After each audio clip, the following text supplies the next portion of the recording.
আজকে যে বিষয়বস্তু আলোচিত হয়েছে এই পরম পুরুষের সংস্কার, ঠাকুর বড় আশাবাদী। আমি কি সংস্কার নিয়ে এসেছি আমি কিন্তু জানি না। আপনি কি সংস্কার নিয়ে এসেছেন? আমার মা বাবা কি মেপে দিয়েছে আমি তা জানি না। আপনার মা বাবা কি মেপে দিয়েছে তাও আমি জানি না। কতদিন পৃথিবীতে থাকবো মা নাকি আয়ু মেপে দেন তাও কিন্তু আমি জানি না।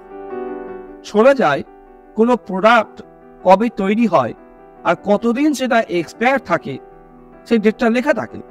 আমাদেরও কিন্তু কবে এসেছি সেটা হয়তো লেখা থাকে আমাদের বার্থ সার্টিফিকেটে, বাট আমরা কবে চলে যাব সেই এক্সপায়ারি ডেটটা কিন্তু আমাদের কাছে থাকে না। হ্যাঁ থাকে।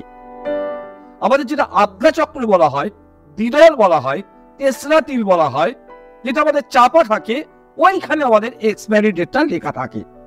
সেটা আমি কিন্তু জানতে পারি না। সেটা একমাত্র যিনি পৃথিবীর বুকে আমাকে এনেছেন তিনি কিন্তু একমাত্র জানেন, পরম পুরুষ। এই কারণেই বলা হয় পরম পুরুষের সংস্কার ছাড়া আর যা কিছু সব বন্ধন। তাহলে আমি যা কিছুই নিয়ে আসি না কেন, সে ভালো হোক বা মন্দ হোক, যাই হোক, দস্যু রত্নাকর সে কি সংস্কার নিয়ে এসেছিল সেটা বড় কথা নয়, কিন্তু পুরুষোত্তম রামচন্দ্রের ছোঁয়ায় তার পরিবর্তন হয়ে গেল। নিশ্চয়ই তিনি কিছু ভালো সংস্কার নিয়ে এসেছিলেন।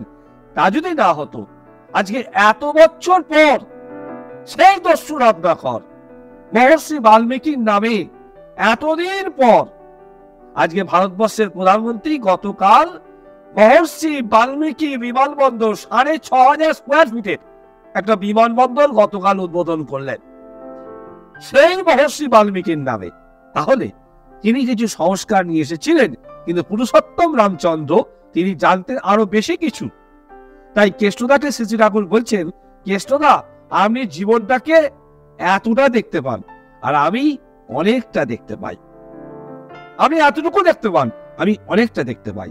এই কারণেই দেখবেন সত্যানুসরণে তিনি নিজে হাতে লিখছেন, পরম পুরুষের সংস্কার ছাড়া আর যা কিছু সব বন্ধ, কোন প্রকার সংস্কারই আবদ্ধ থেকো না। একমাত্র তিনি যেটা বলেছেন সেটা আমাকে করতে হবে। এটা যদি করি তাহলে দেখবেন আমি যাই কিছু নিয়ে আসি না কেন, শ্রী ঠাকুর যেন আমাদের ভরসা বল তিনি সবকিছু দিয়ে রেখেছেন। আমি একটা ঘটনা বলি, এই ঘটনা থেকে আমরা বুঝতে পারবো যে জীবনের সেরা জিনিস হচ্ছে একমাত্র তিনি, একমাত্র ঈশ্বর।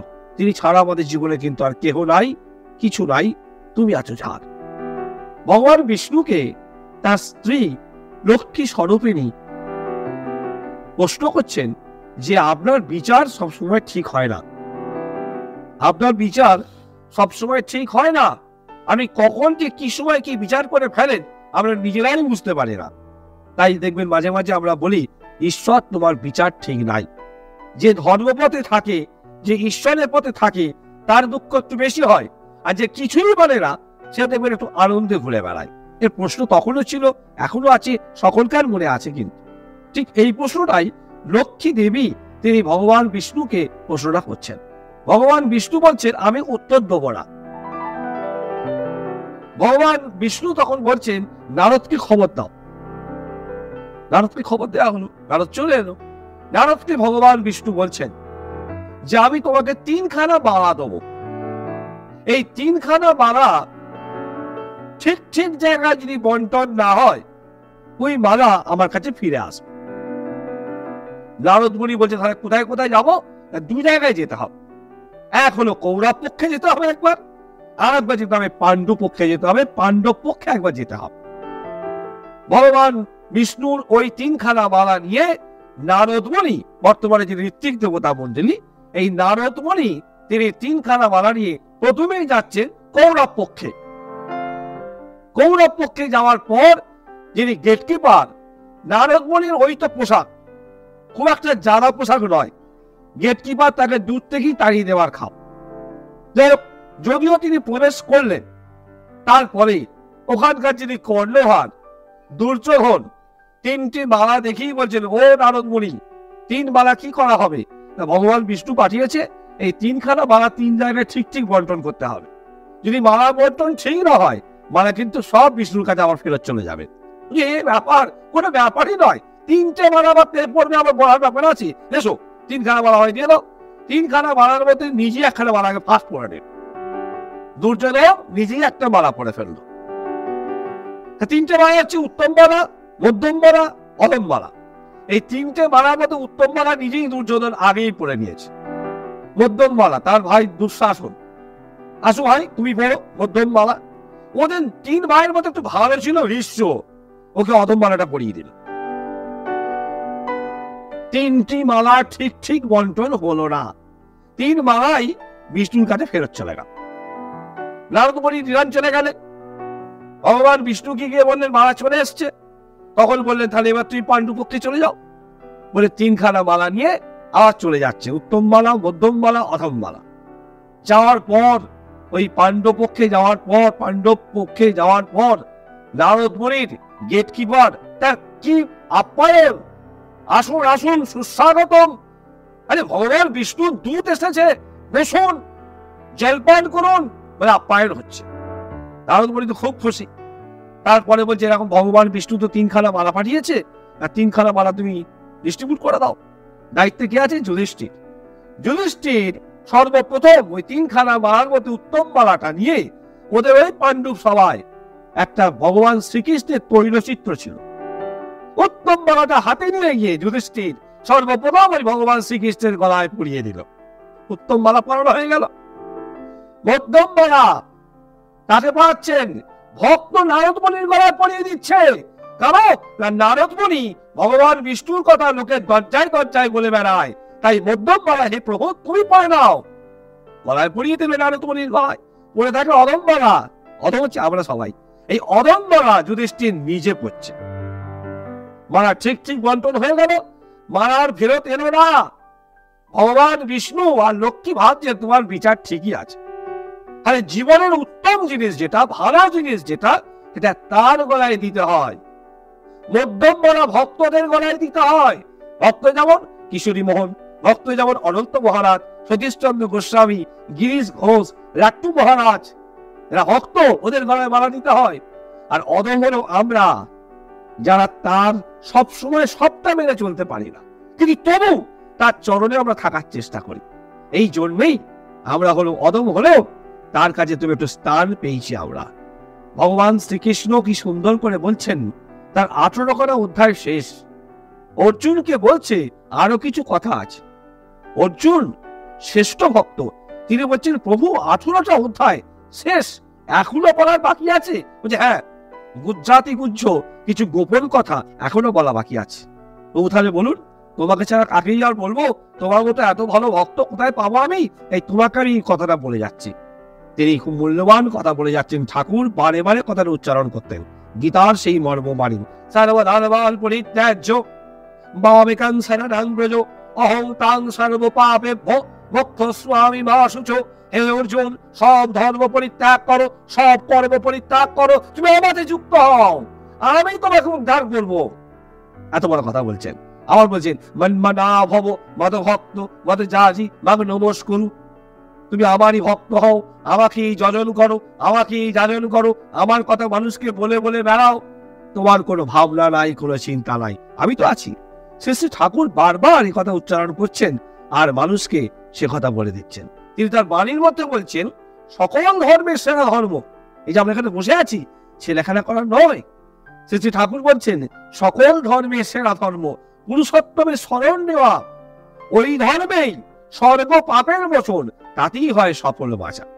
মানুষ যত কিছু পাপ করে থাক, ঠাকুর বলছে না পুণ্যপতি দ্বিহনি বুক, তোরা যত কিছু পাপ করে থাকিস, তাহলে আমি চাই কিছু নিয়ে আসি দেখানো, আমি চাই কিছু সংস্কার নিয়ে আসি দেখানো। ঠাকুর আমাদের বাঁচার তুক দিচ্ছেন, তোরা যত কিছু পাপ করে থাকিস সব পাপ আমার মাথায় দে। আবার বলছেন গোহত্যা, স্ত্রী হত্যা, ভ্রূণ হত্যা, যাই কিছু করে থাকিস সব পাপ আমায় দে।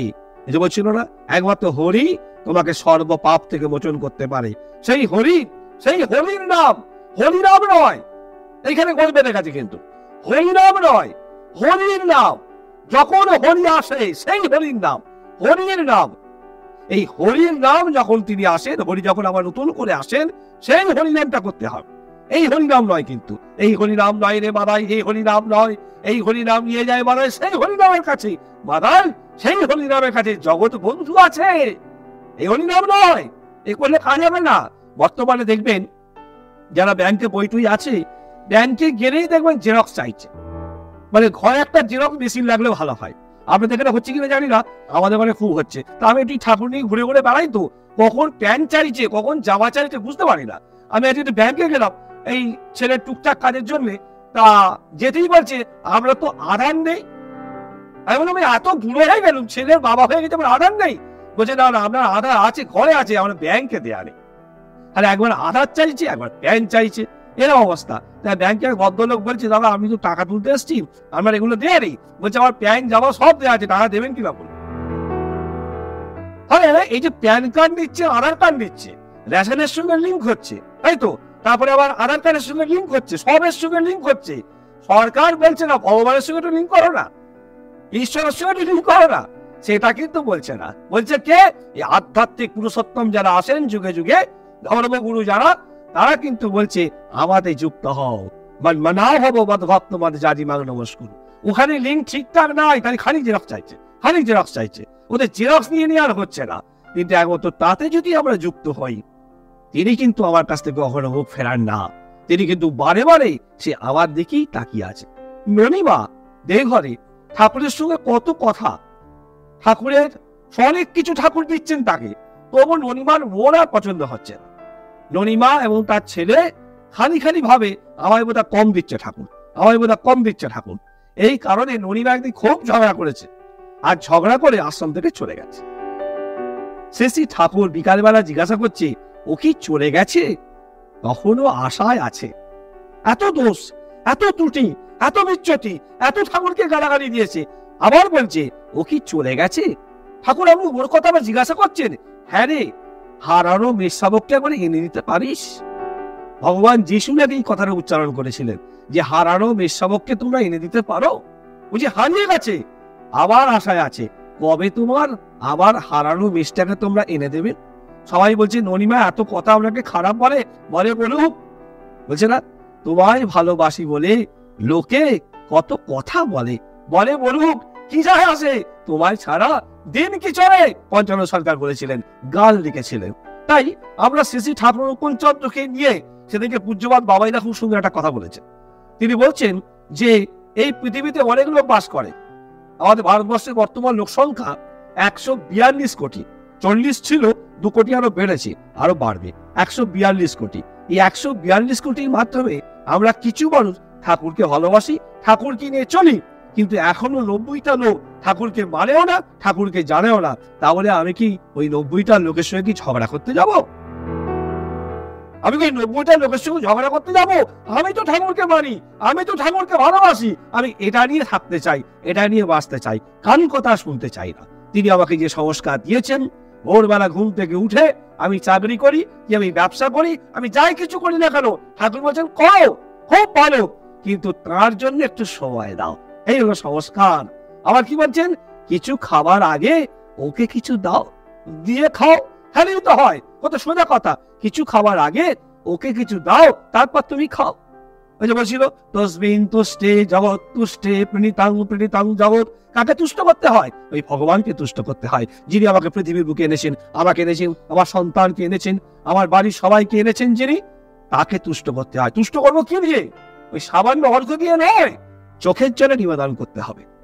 একবার শ্রী ঠাকুর জিজ্ঞাসা করছেন তার পূজ্যবাদ বর্দা যাকে বলি, বড় খোকা শ্রী ঠাকুরকে সে প্রণাম করছেন। শ্রী ঠাকুর জিজ্ঞাসা করছেন, বড় খোকা তুমি আজ ইষ্টভীতি করেছো মনি? এখন তার সেই কথা আমাদের যে কত জীবন লাগবে আমরা জানি না। লক্ষ্মী সোনা, মানিক সোনা, মণি সোনা, এছাড়া তার মুখে কথাই ছিল না। এই কথা বলতে আরো যে কত বছর আমাদের সময় লাগবে, কত জীবন লাগবে আমরা জানি না। তাই শ্রী ঠাকুর তার ছোট বড় ছেলে পূজ্যবাদ বর্দাকে জিজ্ঞাসা করছেন, বড় খোকা তুমি আজ ইষ্টভীতি করেছো মনি? পূজ্যবাদ বর্দা বলছেন, হ্যাঁ বাবা, আজ আমি ইষ্টভীতি করেছি। একবার, দুবার, তিনবার জিজ্ঞাসা করছেন। তখন বর্দা বলছেন, এতবার জিজ্ঞাসা করছো কেন বাবা? তখন বলছে, তোমার চোখ দিয়ে তো জল পড়েনি। তুমি যে ইষ্টভীতি করেছো আজ সকালে, তোমার চোখ তো লাল হয়নি। তুমি তো ঠিক ঠিক ইষ্টভীতি করো নাই। তুমি যদি ঠিক ঠিক ইষ্টভীতি করতে, তোমার চোখের করে একটু লাল থাকতো, তোমার চোখে একটু জল থাকতো। ঠাকুর বলছেন চোখে জল দিয়ে ইষ্টভীতি করতে হয়। ওই চোখের জল দিয়ে যখন ইষ্টবিধি করবে, দেখবে সেই ইষ্টবিধি তিনি পূরণ করবেন। যার কথা বলছিলেন প্রণম্য ব্যক্তিত্ব সৎসঙ্গের সদ্য দীনবন্ধু ঘোষ মহোদয়, তার কথা বলে আমি শেষ করব। অলরেডি 7:30 বেজে গেল। দীনবন্ধু ঘোষ তিনি গিরদি আশ্রমের উৎসবের শেষ টানছে, আর বিশুদা বসে আছে, তারা জানবে দীনবন্ধু ঘোষ তিনি সৎসঙ্গের সম্পাদক হয়েছিলেন এবং শেষ সমাপনী ভাষণ দিচ্ছেন। কি ভাষণ দিচ্ছেন? যারা এবছর আনন্দবাজারে দায়িত্ব নিয়েছিলেন, লোককে বলেছিলেন আপনি খাবার পরিবেশন করবেন, দায়িত্ব নিয়েছিলেন কিন্তু সময় মতো পরিবেশন করেননি। আপনি প্রতিবারে আসবেন, আনন্দবাজারের দায়িত্ব নেবেন, পরিবেশন ঠিকঠাক করবেন না, তবু আসবেন, না ঠাকুর কষ্ট পাবেন। যারা এবছর লাইটের দায়িত্ব নিয়েছিলেন, 50 খানা লাইট জ্বলার কথা ছিল, 30টা জ্বলেনি। আপনি প্রতিবারে আসবেন, লাইটের দায়িত্ব নেবেন, 30টা জ্বলবে না, তবু লাইটের দায়িত্ব নেবেন। কিরকম করে বলছে বলুন তো?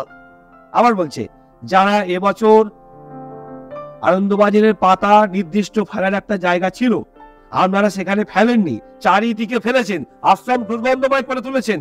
প্রতিবারে আসবেন, আশ্রমে পাতা ফেলাটা নির্দিষ্ট জায়গাও করা থাকবে, ওখানে ফেলবেন না, চারিদিকে ফেলবেন, তবু আসবেন, ঠাকুর খুশি হবে। যার কথা বলছিল শ্রদ্ধা দীনবন্ধু ঘোষ মহোদয়, এইভাবে মানুষকে ঠুকছে, আবার বাঁচার মন্ত্রটাও শেখাচ্ছেন। ঠিক আমরাও ঠিক তার কথায় চলতে চলতে, হুজুট খেতে খেতে, ঠক্কর খেতে খেতে একদিন দেখবেন একটা ফুল নিয়ে তার চরণে আমরা ঠিক পৌঁছে দেব। আবার সবাই মিলে আমরা একদিন এক বাক্যে এক মনে বলতে পারবো, বন্দে পুরুষোত্তমম